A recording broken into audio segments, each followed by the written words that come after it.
shakiness ahead of time. This is our new documentary series that's going to be following fighters that are a part of the ETFL, different groups such as Beyond Brutal Team, Glacier Crew, whatever other teams that we have that happen to join, including the Lone Star Independents.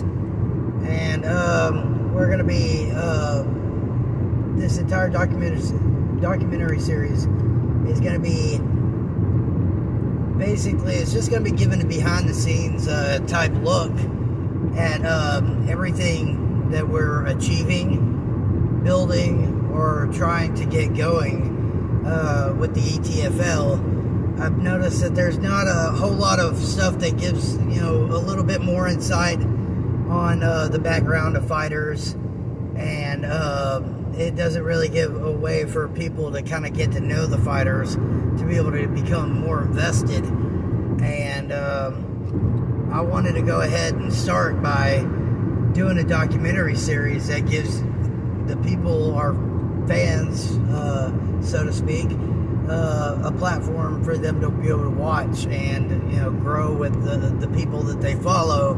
And that way, whenever they show up on our channel with the new fight, then they can have people there, like on the other side of the screen, rooting for them. We just ended up topping off our season for season 1 of the ETFL, and we ended up having, I believe, either at 40 fighters or a little over 40 fighters. But we ended up having quite a few fighters for our first roundabout, and we still have some fights and stuff that were planned and everything that never got to go through, and we hope to be achieving that with this, like the season 2 that's going to be coming up. And we're also going to be introducing the rank division, and we're hoping that people will get the idea that we're serious about what we're trying to do and what we're trying to build. And with every bit of money that we manage to get, we're trying to upgrade and become an actual, like, notarized like combat sport within the eyes of the public. And it's kind of hard if, like, we don't get the support that, like the people that are watching and whatnot. I was like, we got an online store for merchandise and whatnot, and then we're going to have our physical stuff for events and whatnot that people can buy.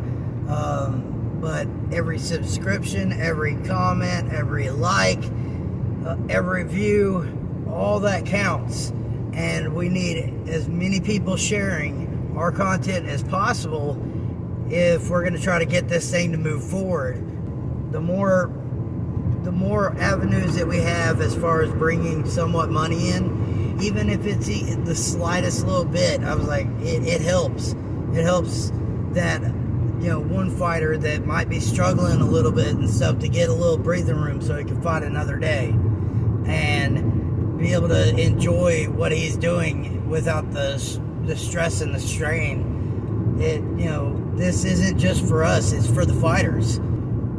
This is an open opportunity for those who've been counted out before they're even given a fucking chance. And that's what we're ultimately trying to do. We're trying to level the playing field to show that, that there is a brighter light at the other side, that people are saying, oh, if you're over 36, you shouldn't be in the ring, blah, blah, blah. I was like, when the only person who managed to get a knockout last season was 40 years old.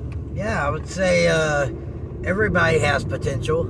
Everybody has a way that they can basically contribute, whether it be a full contact MMA match, boxing match, or, you could go even the safe route of doing a strictly submission. You never know how it's going to play out in the ring. So for people to be counting people out and stuff without even giving them a chance, I was like, that's just kind of shady in my opinion. After so many ups and downs this inaugural season, I think it ended on about the best note I could have ever possibly asked for it to end on. But with that being said, I mean, there's still a lot of work to be done, you know? Happy and satisfied, I feel like that's two completely different topics. True champions are never satisfied.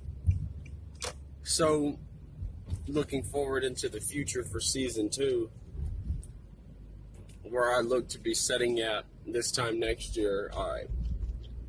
Well, once I decided to make the transformation from, you know, the MMA title I originally had donned to street fighting, I found it to be within my best interest to, if you're going to go the street fighting route, establish this as elite street fighting. What I mean by that is, if I'm going to have a street fighting league, it's going to be the nicest one you've ever seen. You know what I mean? Like, it's going to be structured, very unique. And I feel like I've accomplished that. Now, looking into the bigger picture of it, what some things I feel like need to change and what some things I feel like need to improve. Number one, I took entirely too many risks to people's safety last season. And that's just me being honest, you know what I mean? Way too many risks to safety. I feel like I need to tighten that up and correct that. Number two, I want to go the extra mile to see to it that we have drug-free athletes. Sportsmanship-like character, both inside the ring and outside the ring. What I mean by that is holding a social standard to these fighters. And so it's not just hop in here in the ring, do whatever you want to do, and then leave, and also do whatever you want to do. Absolutely not. I feel like there should be suspensions and things like that of that nature, because we had a little bit of negativity come back and hit us on things our fighters are doing outside of the league. And while the general consensus is going to say, hey, you know, just don't worry about it, that don't affect your league, the truth of the matter is that is a lie. That's a total lie. Whatever our fighters do affect us very much.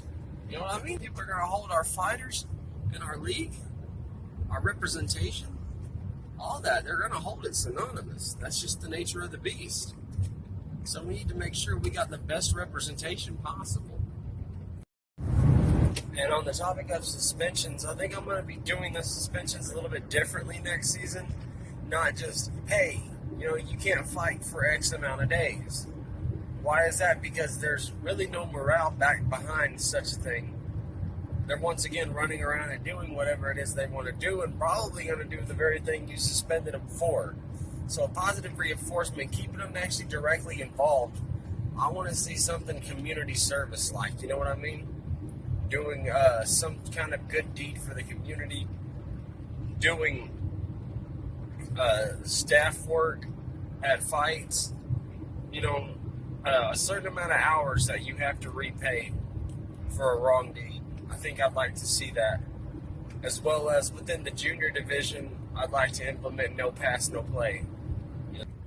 We saw 4 different countries competing this year. I'd like to see that at least double next season. I'd like to see the roster grow by 25, anywhere from 25 to 40%. That would make me feel great. I want to see a lot more professionalism and timely punctuation next season. Whatever time we bill it as it's starting as, that's what time I want to see it start. I want to see us get stricter on cancellations from fighters. You know, something's got to come in line with the cancellations, because we ruined a lot of opportunity over people claiming they were going to be in a place that they indeed were not at. But let's not let that overshadow the fact that I'm thrilled about this past season. Beyond thrilled.